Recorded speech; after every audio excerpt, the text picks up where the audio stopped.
the microphones are working, which they're not right now. Are they working yet? There we go, the microphone is working, I'm talking, I'm welcoming back to the stage the sensational combat of the evening, Mr. Michael Cook.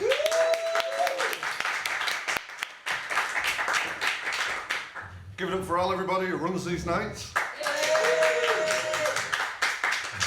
It's his fault you're in a room with only comedians.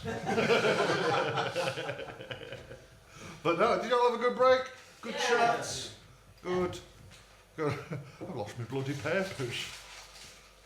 Because I do. Like, it's new material night, so I've been trying to dabble in, you know, drop some new stuff in there. A lot of comedians, when they do new material, like to do what's called a shit sandwich. Where, you know, open nice, then the shit, and then you close nice. But I think I've pioneered a new thing where I do the shit lasagna. And it's more shit than anything else, let's be real, innit, you know. But I do like a good cheese sauce. No, it was on about Jan. It was on about Jan. I said to Jan, I was like, you know, Jan, I deeply love you, Jan. I really do. My German brother. And I was like, you know, you're so nice, so understanding. I was like, well, you know, do you have memories of me? What do you think of me? Well, hang on a minute. Start again. I was thinking that, I said to Jan, I was like, I wonder if I romanticise our friendship too much. You know, because you're so nice and you're so understanding. You know, what about me? What do you know about me? And he said, Cookie, you do huge shits. Something like that, I don't know. There's something there. Anyway, no, we've already done the Mickey Mouse and Epstein Island, haven't we? Bastard. Oh yeah, well when I picked up Jan at the airport, I did find out something. I think I found world peace. I think I know how it works.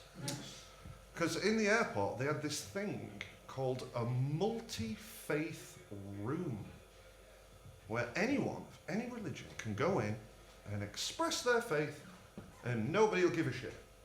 So basically, all we've got to do is make a giant multi-faith room the size of Earth, and we'll be fine. Because if it's all right in there, what's wrong out here? So multi-faith room the world. Something like that. I did find it fast. Multi-faith room. Star Wars and Star Trek fans in the same building. Fuck off. And the last one, this bit mimey. I don't know if I have the balls to do it, James. I'm not good with the mime. I don't think I should mime, but I wanted to talk about, you know, do you ever, you know, your mouth writes checks that your ass can't cash. You know what I mean? When I did my regional work, which is like farm work in Australia, you have to go somewhere remote to earn your second year visa. I did this remote work and I was with a different German, not Jan, a German called Dan. And he was like dead into fitness and stuff. And I've seen the Rocky movies, so I thought I could hang. And he bought a skipping rope, like a weighted skipping rope, and he was very keen on getting it. And I was like, skipping? Oh, all that shit. You know what I mean? I can skip. And you'd think I could skip, couldn't you? Yeah. No. As soon as you put the skipping rope in my hands, I just did one of these. I don't know. I said it was a bit mimey. I can't skip.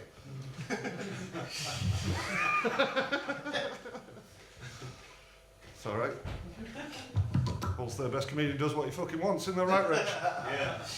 Well, I suppose you're wondering, as Michael, if you're Hull's third best comedian, then well, who could possibly be the second best comedian? Well, he's here for us tonight. In my class, because that's it. You're Hull's best comedian for 1 year only, and then you've got to go again. But we've started with the bronze, we're now going to go into silver, and then we're going to finish with some gold. So if you're ready for your silver hat, give me an OI. And start stamping the feet, clapping the hands. Go on the crazy for Rich Austin!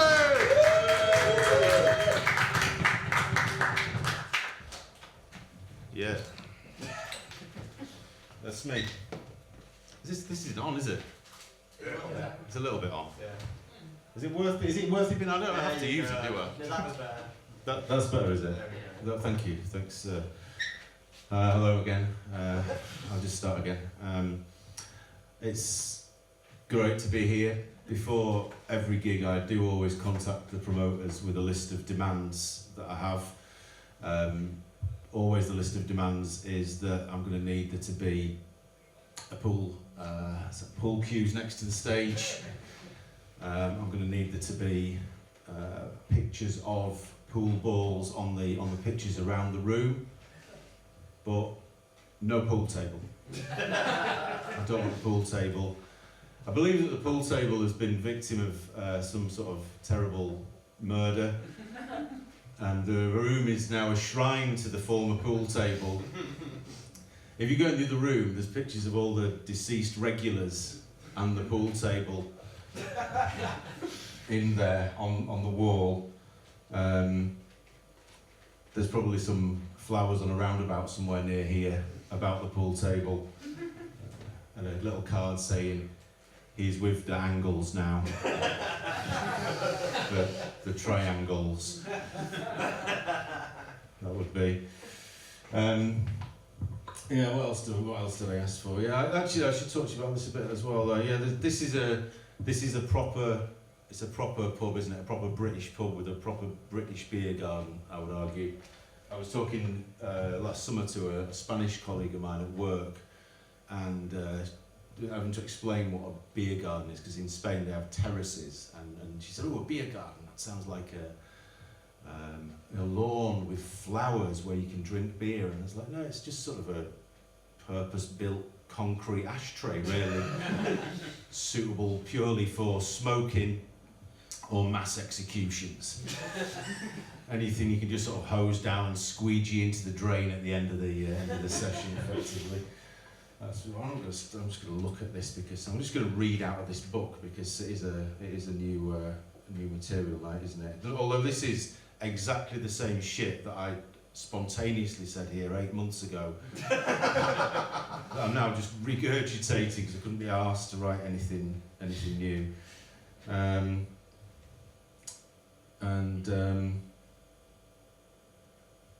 Apparently that's. Oh no! Wait a second. No, there was something else about this as well. So yeah, I used to live just around the corner. I used to live opposite the Queen's pub, and a big flat looking out onto Pearson Park, a top floor flat it was. It was real cool. And I used to drink in this pub in the 90s. It was really, really rough in the St John's in the 90s. I don't know if anyone would remember that, but it was really rough. In fact, that's how it's got its name, the St John's, because permanently parked outside there was an ambulance. I like doing that joke. That's only the second time I've done it, but I can only do it here. But it's good, isn't it? I know it's supposed to be new material night, so I'm not going to do just what I normally do, but what I am, but I haven't actually written any new material.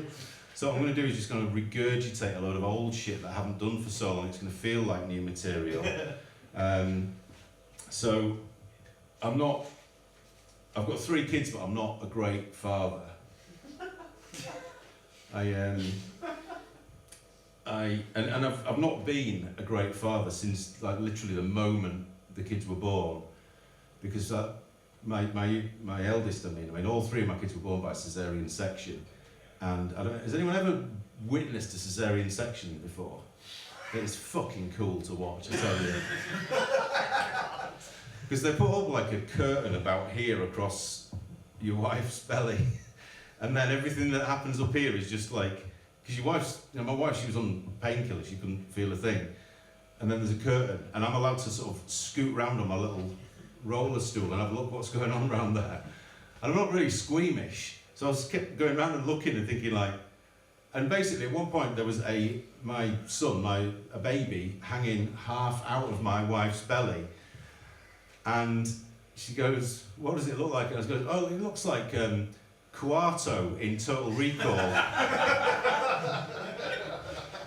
And she goes, "What?" Because she was on quite a lot of drugs. And I went, "You know, Quarto." Wait, start the reactor. 3 bars. Anyway, I wasn't allowed at the birth of the other 2 kids. Yeah, right, that's not too shit, is it? That's not even old, that's new. That's the new bit. And my inappropriate behaviour as a father has pretty much carried on from there. I remember watching. I remember letting my son watch Star Wars Episode 3: Revenge of the Sith when he was like inappropriate. Don't worry about that. Inappropriately young, and he was watching Revenge of the Sith in one room, and I went in the other room. I was watching Train Spotting, and at one point I came through, And he looked at me, and I looked a little bit different when I was there. I had like longer hair and a bigger beard, and he goes, "Daddy, with your hair and beard, you look like Obi-Wan Kenobi." That's what he said to me, which was quite cute. So to amuse him, I went, "Anakin, you can't possibly make it. Choose your friends, choose the Force, and choose life. Choose a new lightsaber, choose a big fucking television, choose washing machines, cars, compact disc players, choose a new Millennium Falcon, choose burning to death at the end of it all on a volcano planet, nothing but an embarrassment to the evil emperor that spawned you to replace himself. Look up there on the ceiling, sick boy. There's a dead baby crawling on the ceiling. I know, it's not a dead baby. It's all covered in fur. It's an Ewok. Get down from there, you fucking wee bastard." This is why I don't do this anymore. Hard work.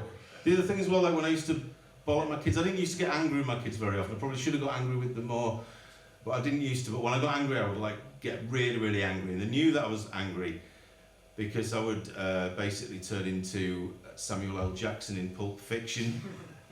And they would run and hide when I started to do the Ezekiel 25:17, the path of the righteous man. When I started to do that speech, the kids knew that I was in trouble, that they were in trouble. They were like, "Are you angry, Daddy?" "Yeah, I'm angry. I'm a race car in the red. I'm the guns of the Navy Road. I'm a mushroom cloud laying motherfucker.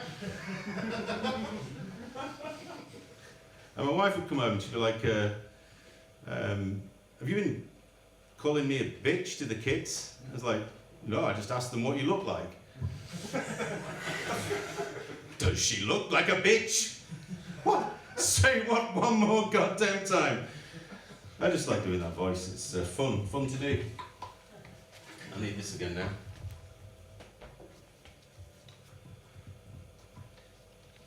Oh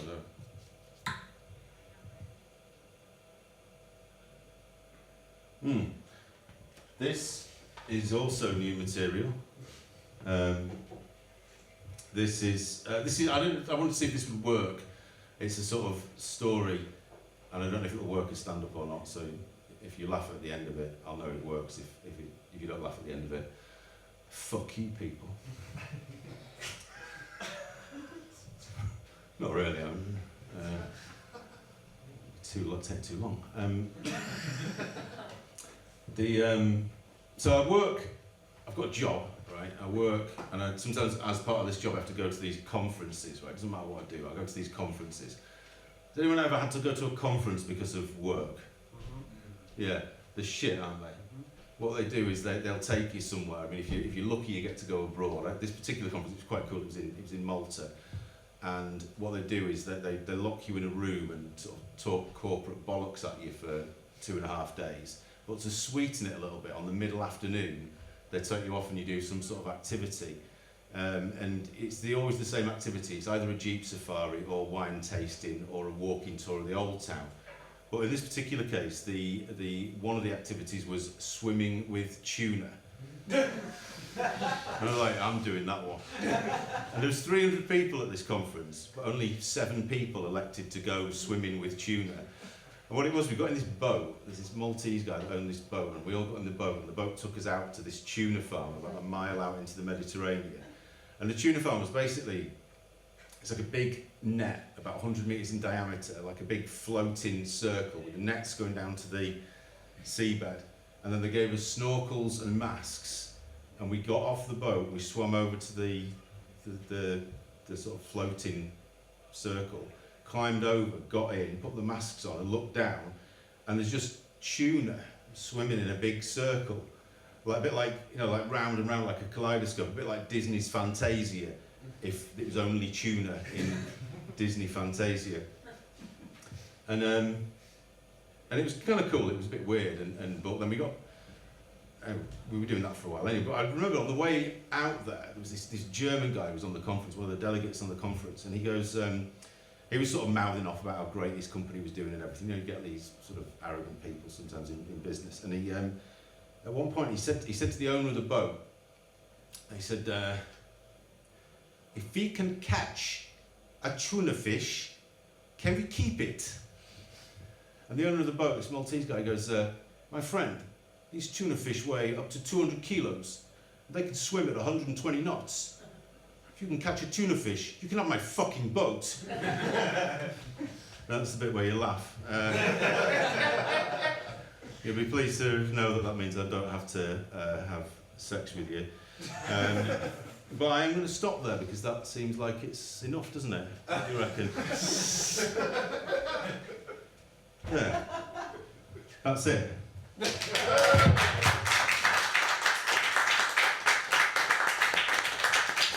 Rich Austin, everybody. And that was enough. As if you said, that's brilliant. I think that's enough. We should all start saying that as comedians at the end of every set. That'll do, pig. Of our own sex, not Yeah. Oh, no, during theirs, fuck it. Rich, that's it. Somebody brought up intelligent heckling. Let's do it. That's enough. But speaking of not enough, we need more. Something, a first. Last year we got nominated, didn't we, for a Yorkshire Comedy Award as the best open mic. But this year we're going to go for that win because we're doing something brand new. These next two comedians are bringing their festival show. We're doing our very first festival show at St John's. So let's all go wild and crazy. Start stabbing them feet. Clapping them hands. For Mr. Ethan Formstone and Daniel Coldbeck!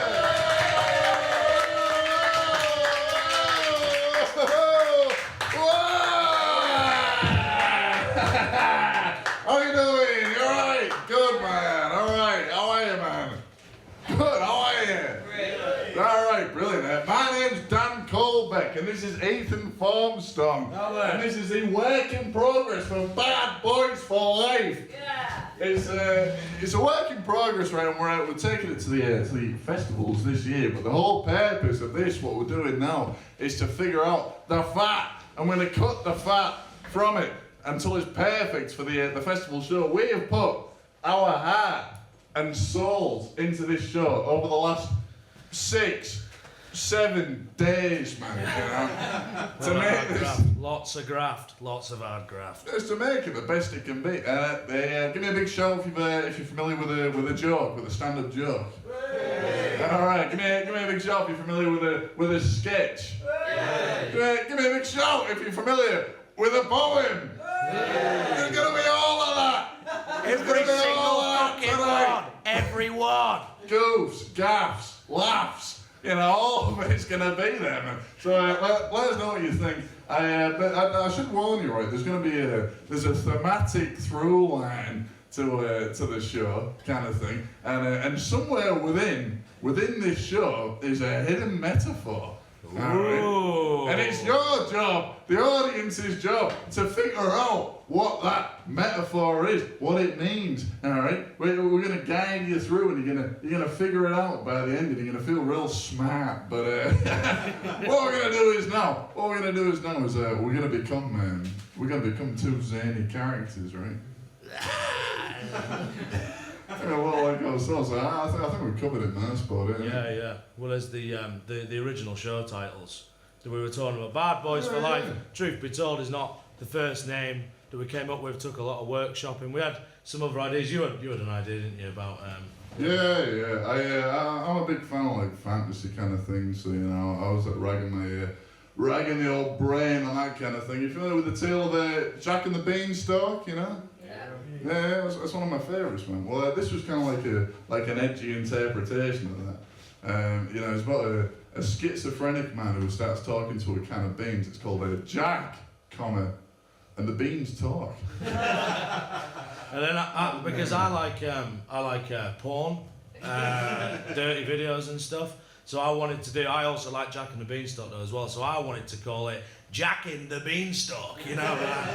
We ended up at Bad Boys for Life. I'm sure you can see how that tangential link happened. You know? Parallels, Yeah, a lot of parallels. I don't know, let us know what you think, man. But yeah, we're gonna do it now, so you already see it. Which one that is? Bring them both over. Alright. Bad Boys for Life! Yeah.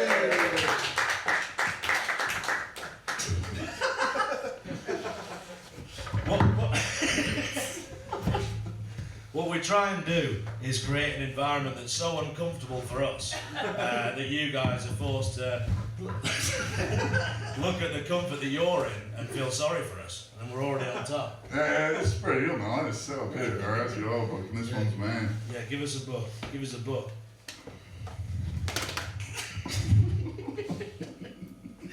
Oh man. So we're here today to talk about an issue that's very close to our hearts. It's an issue that's, I mean, you'll have probably seen it in the news and stuff like that. It's pretty serious, isn't it? Yeah, I think so, man. I've been thinking a lot about it recently. You know, it's getting on my brain. It's really ragging my brain. Yeah, and I think it's something that everyone can relate to in a weird sort of way. I think, and you know, you're all empathetic people, I assume, and that's what we're just going to try and get the message across, spread a bit of awareness, spread the good word. You know what I mean? Through a series of poems and little asides. Yeah. Yeah. So I've got this big book of poems here about sort of what it is that we're talking about. So I'll start with a little bit of verse. In the midst of sandy tundra, a stranger there resides. On dune and road he looks for home, a stranger there resides. There upon that horizon an oasis does appear. When looking close it turns to dust, a stranger is denied. The vast expanse is empty, a nauseating guilt doth wrap its arms around our stranger like a poisoned quilt. Where, oh where is heaven, the simple home he built? Heaven crashed upon his head, the oasis now just silt. Amid the deafening silence, kneeling on the floor, he looks for some lone banner, a flying tricolor. Where once sea and land would clash, now is only shore. All remains is nothing, an oasis here no more. A rumble in the distance, as giant upon the stalk. A decision faced our stranger, a road where there are folk. That thunder rolling forth could not speak, but did talk of the death of an oasis, once verdant, now a morgue. Well, that's clever, man. It's a real clever poem, and I think I'm getting the idea behind what you're going for. Though, You understand what I'm talking about? Yeah. It's all making sense to me, man. Okay, well that's cool. Well, you look for a poem that follows that line of sort of what I'm talking about here. Yeah, I'll find it in my big book of poems, man. Yeah. I'll tell you what. Leaf through the. While you're leafing through your phone there, I'll get up. I'll speak to them. See if they've. Yeah, go talk to them about something while I find a poem. Okay. Yeah, absolutely. You know, I want to talk a bit about home. I want to talk about home and what that means to people. I'm a village person, not in the sense that, like, musically, like I live in a village. Anyone else live in a village here? Anyone from a village? Yeah, a few people. Yeah. You know, village people are very proud. Village people are very proud. They love where they're from. My village is a little village called Dunnington, just outside of York. And you know, not to flex or anything, but we are a Britain in Bloom Gold winner. And the old guys in the village, they fucking love the Britain in Bloom thing. They've even got on the, there's a Dunnington, you know, like a sign when you went into the village, and they've put the gold plaque on that sign. And I like to think that the old people in the village tap that sign on the way in like it's fucking Anfield, you know, like, back in amongst the petunias, you know. They love all sorts. They love all sorts about the village. They love it's the little things, you know. They like the village shop, you know, run by a local village person. Personally, this is where I divert. I don't like the village shop because I prefer boss man shops. I'm familiar with the boss man shop. You don't really get them in the village because of racism, but you do. I love them, man. I'll give you an example of why I love them. My mate Jamie lives in town, lives in York, and he's got a bossman shop around the corner from his house. And I'll tell you, it was this moment that really crystallised my love for the bossman shop when he went in for 4 tall boys a skull, and he was served them by a girl no older than 9. I like that, man. You don't get that in the village. They love all sorts about the village. They love the vicar. The vicar's a big linchpin of the village. Still, like, you know, in cities and stuff, and in a sort of secular society, the vicar is no longer the sort of linchpin of the community. In the village, he is, and he's just the right sort of Nancy. You know, not like, you know, in the words of Mark Corrigan, before it got such a bad name. You know, he plays his guitar, and you know, his gaze lingers just a little bit too long. But that's it. You know, I don't mind that. But the one thing the village people love more than anything, more than even the village itself, is doing their absolute hardest to tear the village down, brick by fucking brick. I'll give you an example, right?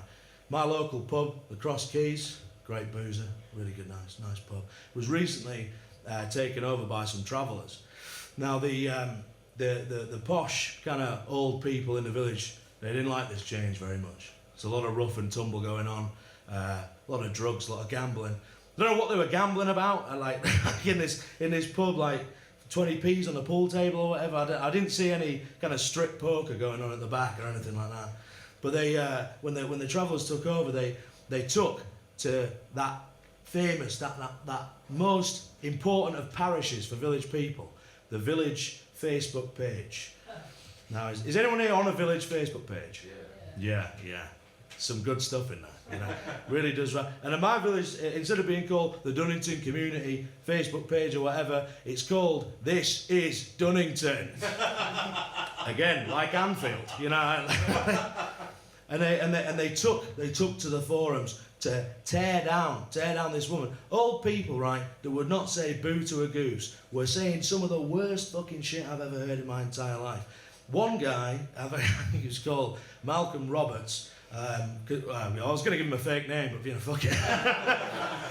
Malcolm Roberts, he said, this establishment used to be a reputable, honest, good establishment, and now it's been taken over by Riff Raff. And someone else, I don't know, fucking Angela Roberts again, I don't know. She said, I used to go in this pub all the time. I loved this pub so much, and now it's full of people, outsiders, people who aren't from the village. You know, and then who should I see in and amongst the old people complaining about the pub but my own dad, Wayne Formstone, saying, what a fucking shithole. Oh, you love to see it, man. It was good, and they've left now. They've left. They were literally chased out of the village. So, you know, bit of light and shade, isn't it?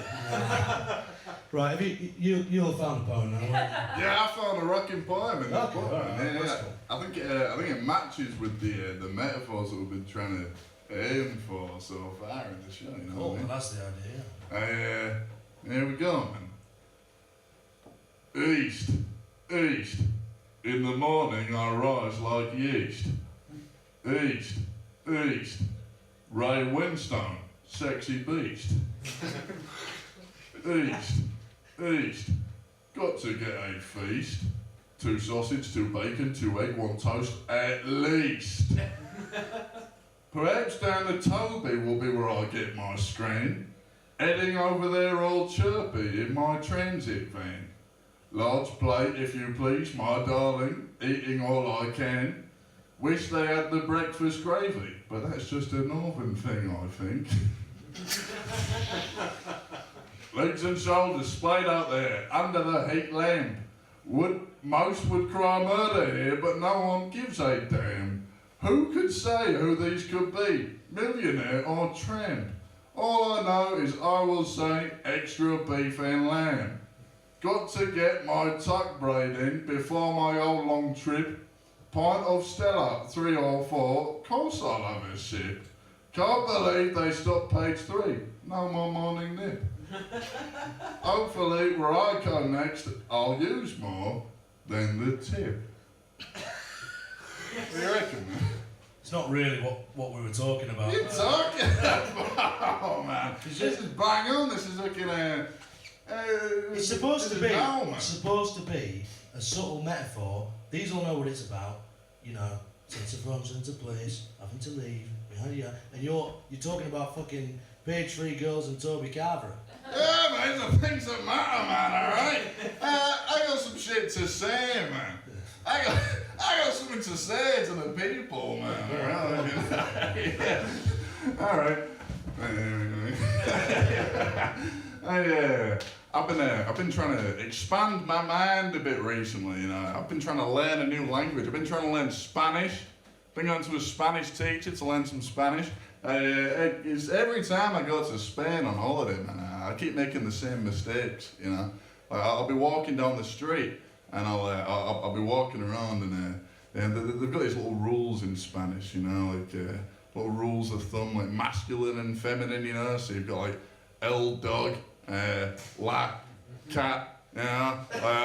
That's what you gotta do for everything. I was walking down the street in Spain, I was walking around, I was going, El prostitute, you know, can I find El prostitute? And I was having sex with all these gorgeous men. You know? I was like, what is going on? Like, I'm into a fella after fella, like deep inside me. But yeah, just, they won't let up.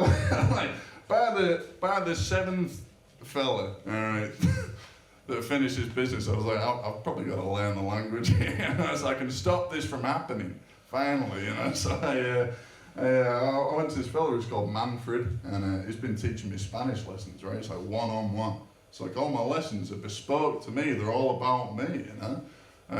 He's saying it'll help me kind of, you know, express myself in Spanish. So the first lesson, he was like, well, your favourite TV show is MASH, you know?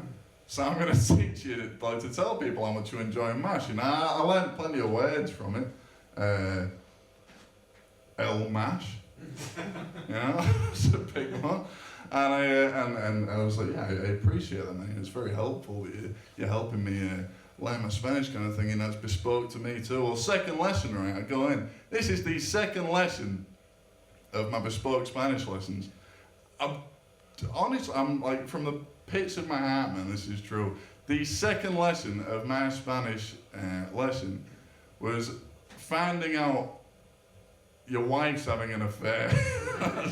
I was like, all right, I don't know if this is relevant to my life, but okay, I'll go with it, I guess. It was El Cuckold, that was the first thing I learned. I'll be honest, it's probably the least fleshed out portion of the show. It's the stand-up element. But we're working it out. We're working it out. So that's probably about all I got to say on that for the time being. Thanks. Right, we've had what we're trying to do, give you a multimedia look at the issue that we're talking about. It's nothing to do with page-free girls or getting your wife shagged behind your back or whatever. So what we've done is we've made a sort of documentary. Yeah, that's right, man. Made a documentary, obviously, because this we'll be taking this to an arts festival. We've tried to go down a bit of an art house route, you know, quite out there, quite. Keep it highbrow. Absolutely, yeah. We're going to follow in the footsteps of some of our favourite directors, you know, Robert Eggers, Brad Bird, and Martin Scotch Eggsy. So enjoy. So what's the point there then? Well, you know, we're just about had enough. We're packing up the car and we're fucking off. You know, we don't feel safe here anymore. Do you know what I mean? Can you elaborate on that? Well, you know, we're seeing it's various things. You know, we're seeing bird values being diminished. You know, you can't cross the road without it being just wall to wall, turkey barbers. You know, it's just we don't feel the same anymore. It's not home anymore. You know, and listen, I'm an honest, hard-working, reasonable bird, right? I'm taking this on in my stride. Fucking her indoors, Jesus Christ, man. She's running around like an headless sparrow. Let's go inside. I'll see what she's doing.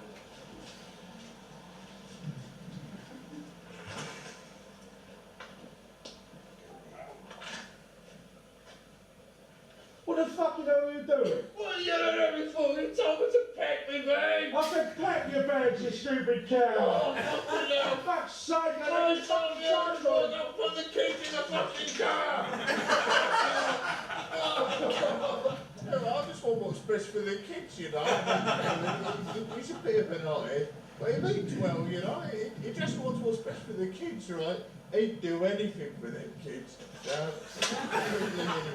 I'm just looking forward to a good holiday, you know. Get some sun in, go sit by the pool and all that. It'll be nice, I think. I'm really looking forward to it. It's good though, isn't it? In hindsight, maybe that's making things more confusing. maybe too highbrow. I think it makes perfect sense now. Man. Sure. Yeah, absolutely. It's about birds, isn't it? You know, chickens and that. Like it's a metaphor. It's a metaphor. You know what I mean? It's not it's not that hard to crack. Yeah, like an egg.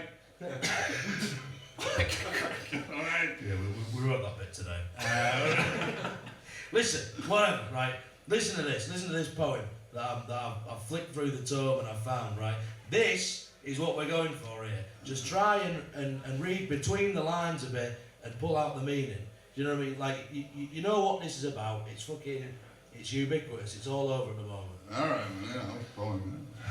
Right. The stranger feels the push away, a force too strong for him, that he should leave his castle upon a stranger's whim. Helpless to the fire and ash that swallows all his kin, leave he must and find new home to go and settle in. The unrelenting earth rotates, spins him round and round. He knows not anything of place, the dust below mere ground. But still he marches on and on, his grief and guilt a shroud. Surrounding, punching, kicking, tearing, never makes a sound. As lamb from ewe, as flying chick, as baby from a teat, the stranger ripped from natural home as Arthur from his seat. The land around does not bear fruit, no nourishment to eat, nor shade or shelter found out there, no respite from the heat. Can there be a seamstress to sew wings upon his shawl, a curse to fly away from here, a gift to let him fall? On foot, on land, he must traverse and find the wherewithal to carry on to fulfilled land, towards a violent thrall. Well, that's clever, man. Yeah, I get it. Yeah, it's like the fucking like chicken and lamb, and it's like chicken dinner, innit? Just you need to forget the chicken, right? Just forget the chickens for a bit, right? Just think about the message, right? I'll read that last bit. Just think about the message, right? Can there be a seamstress do sew wings upon his shawl, a curse to fly away from here, a gift to let him fall? On foot, on land he must traverse and find the wherewithal to carry on to fulfilled land, towards a violent thrall. Why is he sewing wings, man? He's a chicken. No, it's just think, right? Just think, like, ignore the bird. What's like pushing him away? What's pushing him away from it? Think about it. Yeah. So it's like going on holiday, isn't it? It's like going on holiday, you know? Like a holiday that you don't like. Now we're trapped in an enclosure, and there's swarms of people, you know, fighting over scraps, like crying babies, searching for the parents, like men in uniforms, getting up in your face and telling you what to do and sending you to chambers, you know. Like, Do you know, right? I'll tell you what. I think you're starting to get it. yeah, like Butlin, Skegness, you know. That's it, It's not. It's sort of like a holiday. It's not really like a holiday. It's not. Have you got something to say that maybe you're not making your point clear in these kind of discussions? Maybe you need to speak to them about it. I don't know.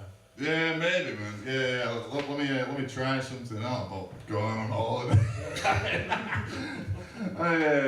I'm a big fan of it's me. I'm a big fan of going on holiday, man. We got any holiday fans in the room? You big? Yeah, I love it, man. It's funny. It's funny. This Mike was talking about the shit sandwich earlier. You know, all that kind of stuff. I actually, whenever I try and go on holiday, I always feel quite bad about it, you know, because not everyone can do it, you know, or afford it, or that kind of thing, and I always feel real bad. So I always try and give them a bit of a story sandwich, you know, put something nice on one side, something nice on the other, and then like a bit of shit in the middle, you know. So I'll be telling them, I'll be like, yeah, man, we're on holiday, you know, and on the first day, right? On the first day, we climbed to the top of a volcano, you know. And we saw the sunrise off the peak of this amazing volcano. You know, the second day, we went down to the beach. There's people sunbathing on the beach, and there was this big lady, you know, sunbathing, getting kind of sweaty, you know, from the heat. Heat's kind of pounding down and making her sweat. And anyway, this dog comes over, you know, and he catches a whiff of what's going on with this sweating lady, and he starts lapping up the sweat. on her back and on her ass, you know. He's like sniffing around, trying to catch a smell. Well, the deeper he gets, you know, the smell of this lady's is so foul to the dog that the dog actually winds up throwing up into this lady's ass, you know, and the sensation of the dog throwing up in turn causes this lady to shit herself, you know. And this dog's just lapping it up, you know. He can't stop. He's got mouthfuls of sweat and shit and sick and eventually cum, you know. And this dog is just lapping it up. He can't stop. He's not like stopping to catch a breath or anything. He's just taking in like chunk after chunk, just like wolfing it down. It keeps coming out the corner of his mouth, you know. And like people are coming over and like people are screaming and crying at the sight of this dog. The woman is like paralyzed. She can't move, you know. And the dog won't stop lapping chunks out of her ass, right? Being the hero that I am, you know, I walk over to this lady and the dog, and I take the heel of my boot and I press it firmly against the dog's neck, you know, and the dog's like trying to lift its neck up to like get the last scraps of like shit and sick and sweat. And what I do is I firmly press the heel of my boot into this dog's neck until it completely stops. Just a whimper and a glint in his eye as the shut, you know. And there's kids crying, you know, and it's really rough. And anyway, the next day we went to go see the locals do a dance in the village, you know.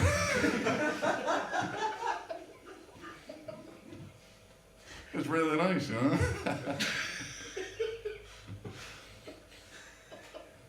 I love going on holiday.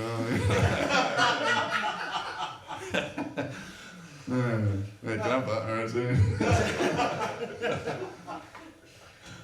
Right, I reckon. Getting the point across. I can't help but feel you're kind of diverting a little bit away from what it is that we're talking about. It's holiday, man. Someone got.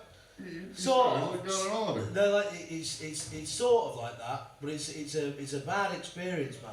They're not enjoying this holiday that they're on. Do you understand? I really enjoy crunching a dog's neck in like a bikini.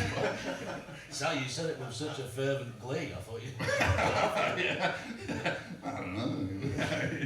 Have you got that? You must have found a poem now that encapsulates what it is that we're talking about. Yeah, there it is. This is the this is the next one I was going to do in here on page. We're on 415. Yeah. This is my next poem. Fly, from Gatwick I will fly.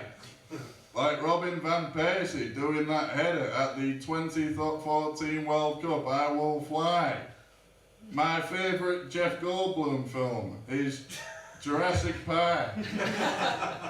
Gassy, I get gassy when I fly. Terminal 2, it's me and you, obliterated spoons. Then off to curl one out, I'll have some beak while I'm mid-poo. Through the smelly perfume shop, steal Gucci and Prada too. Get stopped at the security gate, what am I to do? Finally, past that strong-fingered man, prostate still intact. Jump on the Boeing, whose stiff seats really hurt my back. The pilot best not be a bird, at flying they are cat. If it is a bird, this plane might crash, like the 9/11 attack. What?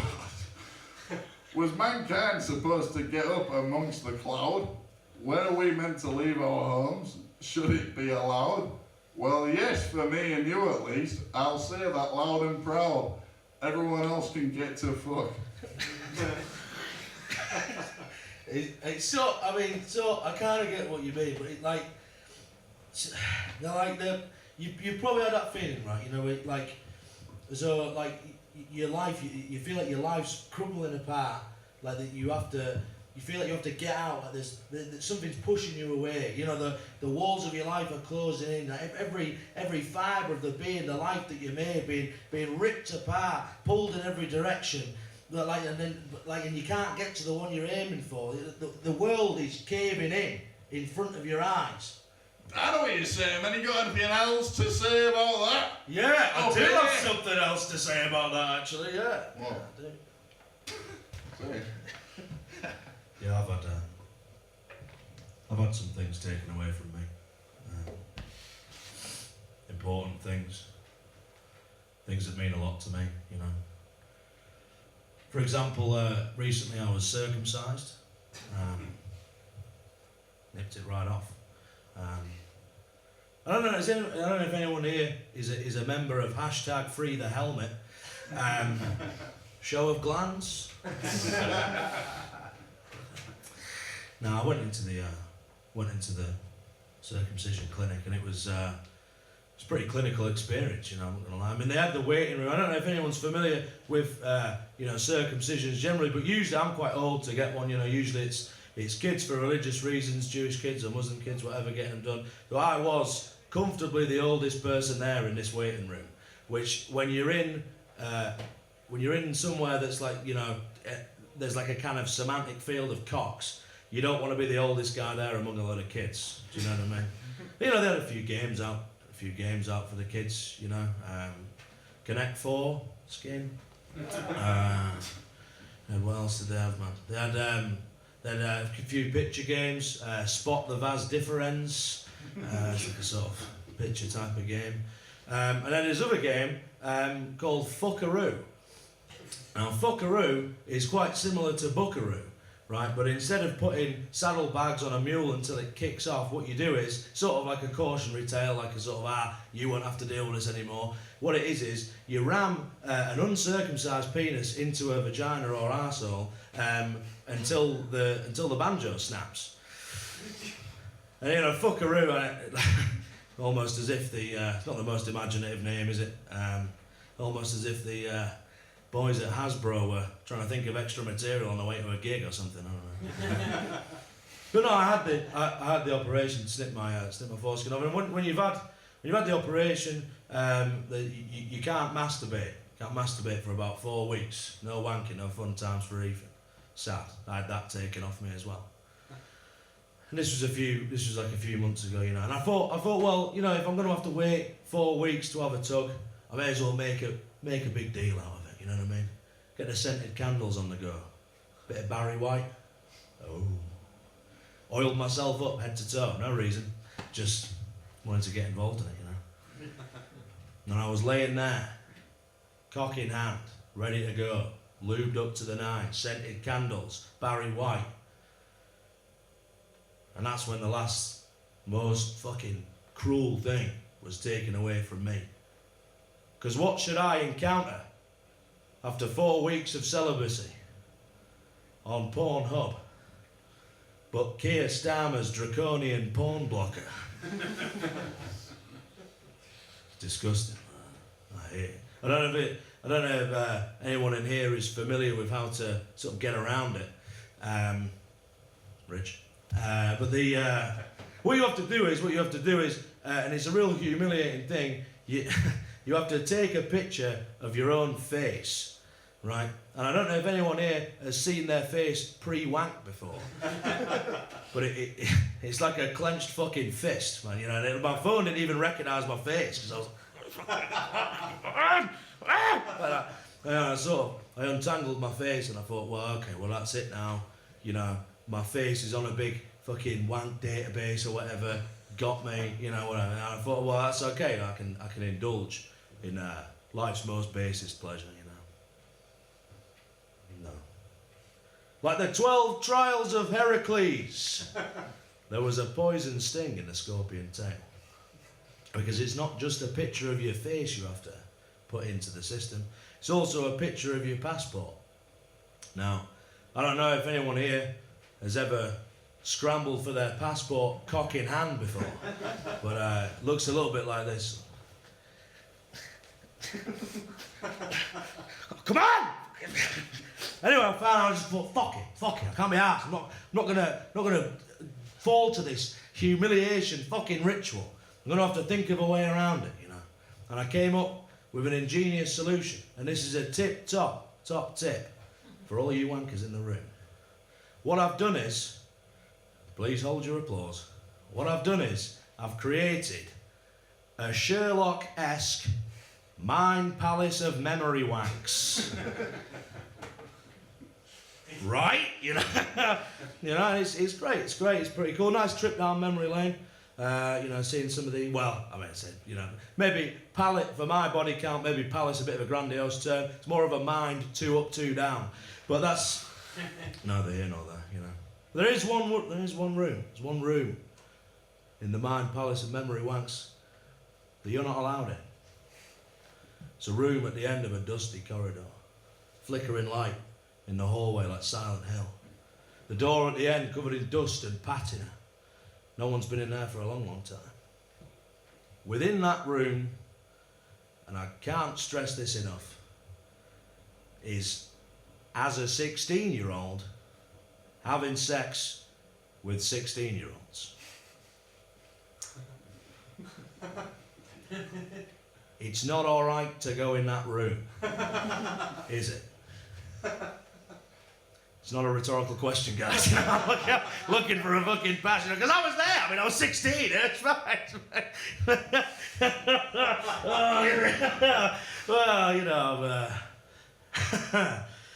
One of those if a tree falls in the forest type of situations, isn't it? Except obviously I've said it to you all now. You've seen the tree fall. You've heard it as well, and I've sort of outed myself as a sort of total recall paedophile. But you understand what I'm talking about though now, don't you? I've lost something. Something's been taken away from me. My basic pleasure, but it's not about that literally. Do you understand what I'm saying? Yeah, it's all making perfect sense to me, man. I know exactly where you're going. Good. I understand. Oh, all these chicken fellas are doing on the TV these days. Yeah, we'll revisit the chickens on their fateful voyage. So, what's happened then? Well, the fucking car's broken down, so we're stranded here. Honestly, like between the numb arse and the feeling fucking starving all the time, I'm sick to fucking death of Trevor. Well, I've got some Bombay mix in the car if you want that. Not eating any of your fucking Bombay mix. I told you, I don't like that foreign soup. Besides, it fucking stinks. I ain't gonna eat then. Well, fucking... look, there's a coop over there. Why don't we go in there? I've never been to a northern coop. Come on. Look.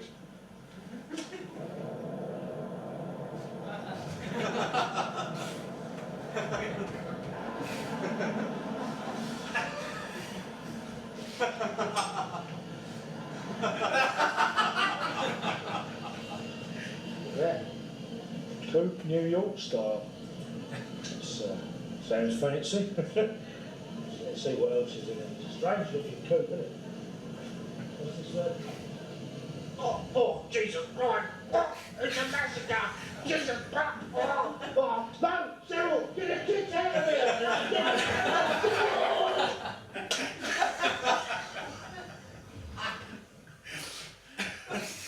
I mean, That's pretty solid, man. yeah. Well, listen, it's like they're saying to us, trying new things can be daunting, as they've just shown us, Yeah, that's the truth, man. It's just something.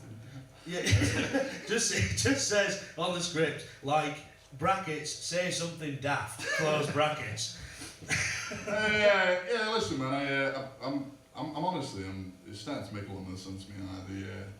The journey of these characters and all that kind of stuff. It's tough out there, isn't it? Absolutely, man. Yeah, and it's hard going outside your comfort zone. Finding a place that you don't really belong. Maybe the grass isn't always greener on the other side. Bluer, maybe. Not that. Anyway, I've got some things to say about feeling like you're outside your comfort zone. Yeah. I've been trying some new things. Pushing myself out my comfort zone in a place I don't feel like I belong. Has anyone here been to a strip club before? What? Yeah. Yeah, horrible experience, man. I didn't like it very much. I don't really get why, out of choice, you'd want to sit with all your friends all with erections. It's never something that's appealed to me. Maybe it was my fault. I did go on a Tuesday afternoon. It was real depressing, man. And there was no light in any of their eyes. They were like dolls. You know what I mean? And everyone smelled like baby formula. Wasn't nice, man. There's some other things I've been trying, you know, to push myself out of my comfort zone. I've started exercising. It's pretty mad. I started running. I've done 3 runs. It's like the 10th or 11th of January, whatever. So I run every 3 days, which I think is pretty good. Except it's not really, because I went on 3 runs in 3 days, got excited, got injured, not run since. Probably, realistically, that's it for running for me. But I went on a run on the second day, and in the village that I live in, there's like a lovely loop around the bottom and the top of the village, comes back to my house. It's about 3.5 kilometres. Usually I'm a miles guy, but 2.67 miles isn't as much, doesn't sound as much as 3.5. 3.5 is a bigger number than 2.67, so I'm going to choose to go with kilometres, you know. I went around there, and there's a farmhouse at the top of the trail, and a farm as well. Likely place to find it, I suppose. But the farmhouse is not owned by farmers. It's owned by, you know, like sort of posh people who buy a farmhouse and have a farmer farm the farm that they're not farming, you know. And I don't know, I mean, listen, each to their own and whatever, but if I had like 2 million quid kicking about in my bank account, I don't think I'd spend that on a house that A, perpetually smells like shit, and B, has a suicidal man walking around everywhere, you know. Wouldn't like that very much. But outside I saw 2 kids, saw the 2 young lads about 8 or 9 years old, and this was just after Christmas, so I thought, well, they must have got some crazy toys, these rich kids, you know, fucking military spec drone or whatever, I don't know. They didn't have that. They were outside on the trail.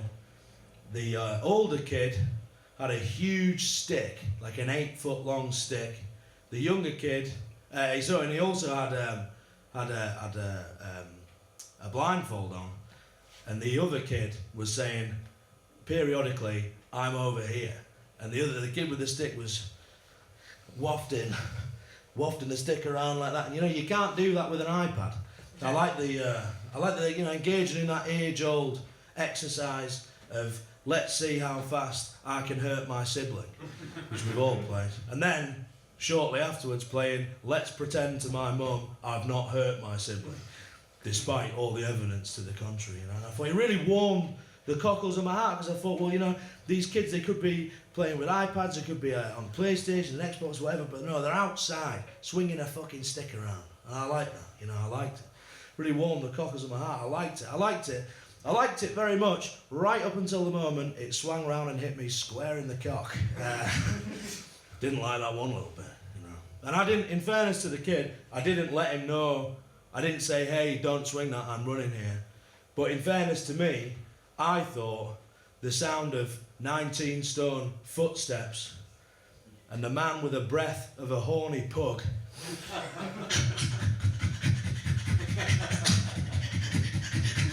I thought would be enough to signify to this child that I am not, in fact, a 9-year-old boy. Didn't know. And I don't like swearing at kids. I don't like swearing at kids really, but I did inadvertently say, "Ooh, you fucking bastard." And the kid jumped. He jumped, and I felt real bad about that. I felt bad that he jumped.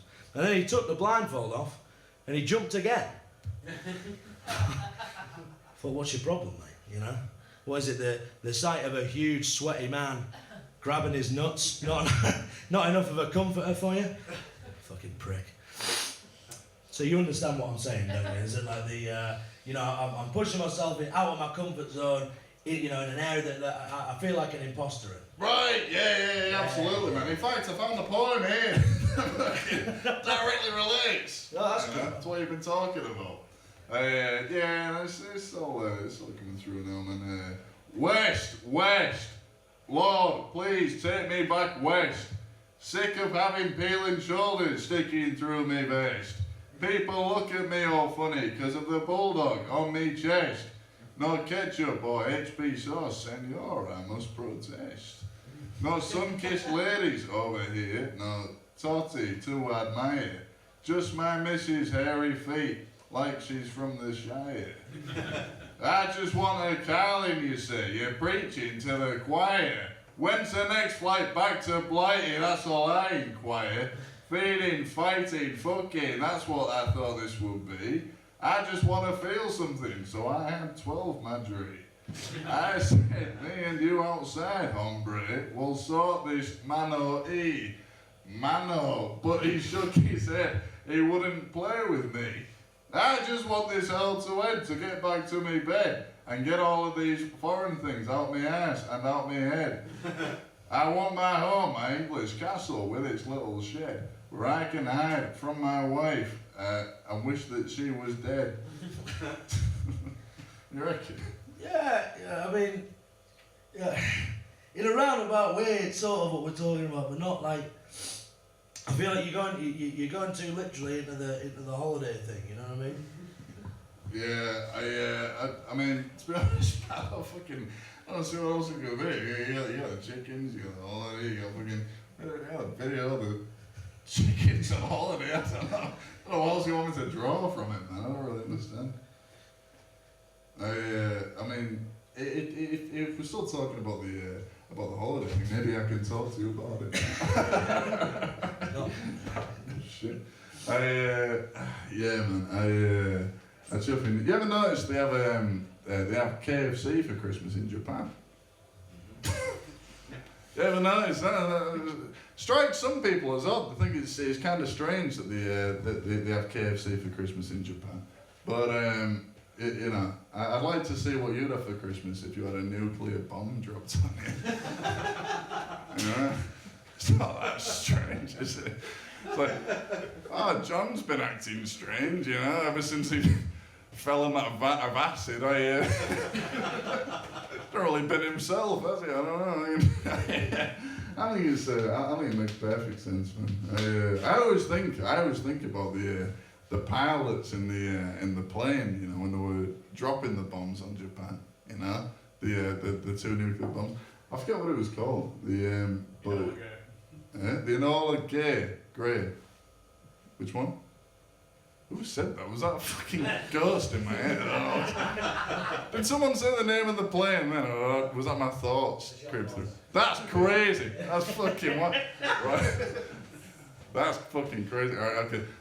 Yeah, so when they're flying the Enola Gay over Japan kind of thing, you know, and I think the first one they drop is they drop a bomb on Hiroshima, right, and it explodes mid-air, right, and they're looking out the window of the plane kind of thing, you know, and they're seeing the shock waves of the bomb, you know, that ripple across the city kind of thing, and they can see little specks of people down on the ground, you know, just living the daily lives, you know, carrying shopping bags around kind of thing.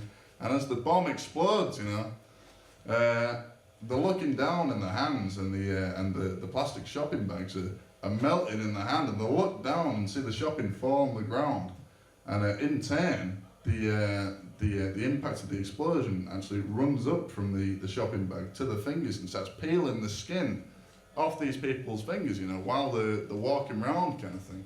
It's like the most horrific sight I've ever seen, just like masses of black skeletons, you know, patrolling the streets kind of thing. And they're flying over after having done this. It's the craziest thing you've ever seen in your life. And one of the pilots says to the other, he's looking down and he's going, there is no way in hell they're gonna let us do that again, you know? And the other guy's like, what do you think we're gonna do with the other one? The other one? What are you talking about? It's great. He's like, oh, we got two bombs, right? We've got a little boy and we've got fat man. Alright, and you've just seen the most horrific thing you've ever seen around 10-11. It's like, oh, well, at least we got fat man out of the way, you know, that's the worst thing I've ever seen in my life. It's like, no, that was a little boy, you know. Let's see what fat man can do. I think it's always important to respect cultural traditions when you're abroad, kind of thing, you know, when you're checking the scenes out overseas, kind of thing. I was in where was I? I was in this small town in Cambodia a while back, and they've got this spiritual character over there, and they call him the Wolf Man of Cambodia. I don't know if you're familiar with him. And apparently, what he'd do is he'd patrol the streets, right, and he'd snatch people from the beds and kill them, like eat dogs and stuff like that. And it was crazy. And we went to this town, but on the day we got there, we found out that the sole defender against the Wolfman of Cambodia had died that same day, right? So, yeah, I know it sounds like crazy kind of thing, but I always try and respect cultural traditions, you know, for wherever I am. Just try and, you know, understand it and be a part of it kind of thing. But we go to the funeral for the defender of the Wolfman of Cambodia, and they're like lighting funeral pyres, you know, they're like singing songs and dancing around.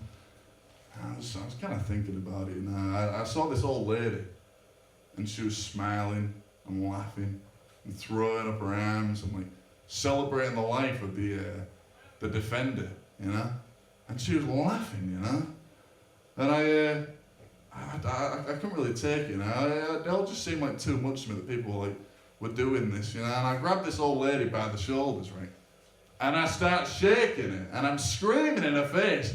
I'm going, you stupid old bitch, you know. You fucking horrible cow. Are you fucking insane, yeah? The sole defender against the Wolfman of Cambodia lay dead in the ground, and you stand there and you celebrate. And I was really upset, and I'm thinking, okay, this all needs a fucking way going. I'll figure it out. Yeah, it's sort of like what we're talking about, I suppose, in a way. Yeah, I mean, it's in line, man. Yeah, I reckon so. I mean, like, there's more.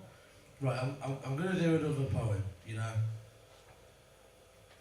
Yeah, you know, you probably touch on this in your next poem, but it's daunting trying new things, you know, like travelling to a new country, or trying new experiences, or watching your wife have sex with a stranger while you sit in a big comfy chair, you know.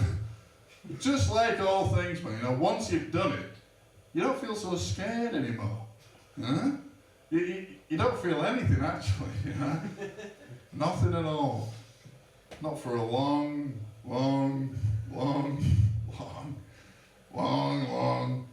Right. Soil cuckoo. Do the fucking poem, right? Like we agreed we were going to do, like what we're talking about, right? Yeah. All right. Right.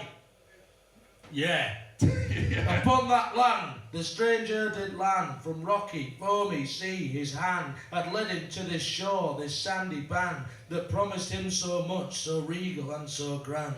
A tentative foot he did place upon this brand new roam, and forth he strode to near conclude this long and tragic tome. For a paradise lay before him, a palatial catacomb, Arcadia, heaven, the promised land, the place he could call home.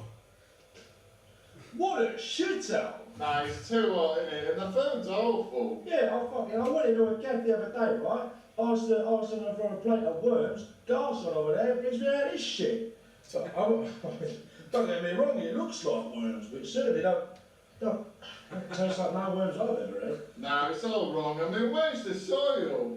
And another thing, right? You're walking around, it's all just young birds out on the land. Yeah, fucking endos and that. That makes you sick, doesn't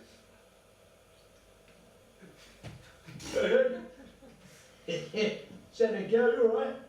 Look at that plumage on that. You alright, girl? Yeah, still got it.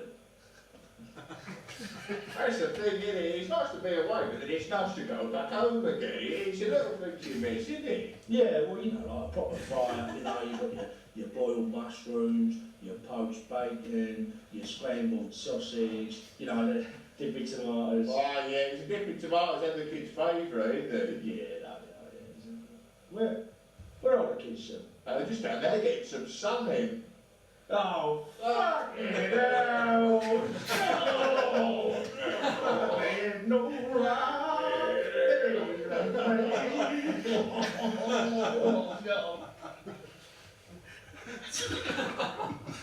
Oh man, I think I'm finally starting to get it.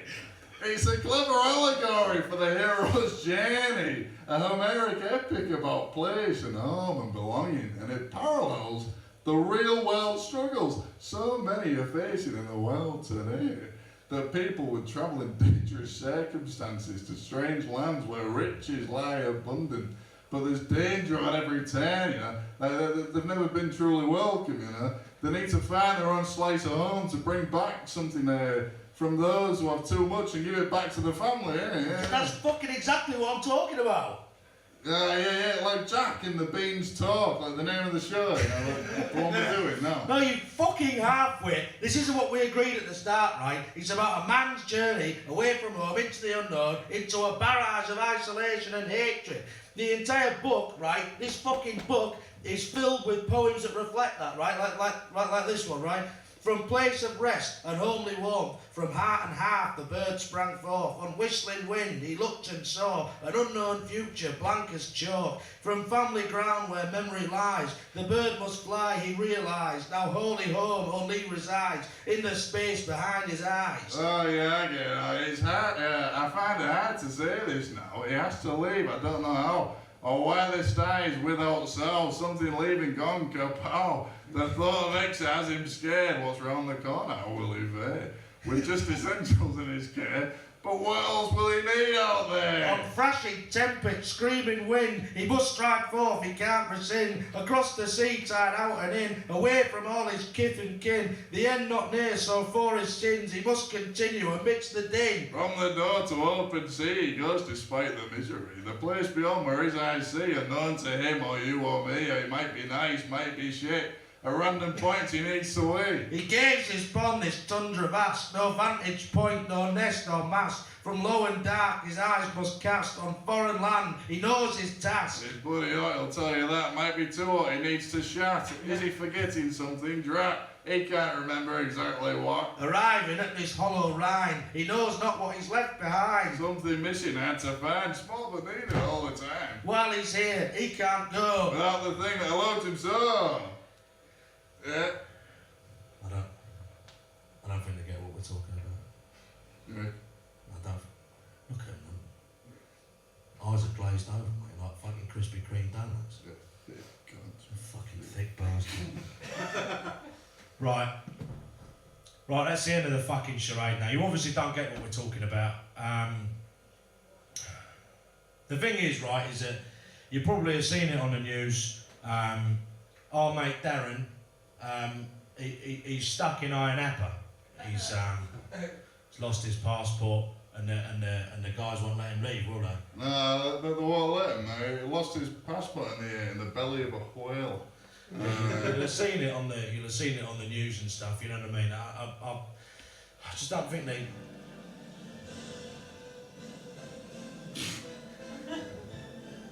Sort of rings hollow now, doesn't it? Yeah, I love it, man. At least we know where we're coming from. It's fine. Yeah, well, you know, I suppose I don't really know what to say now. I mean, free the Romford one. Yeah, that's what it is. That's what the show's been about. So.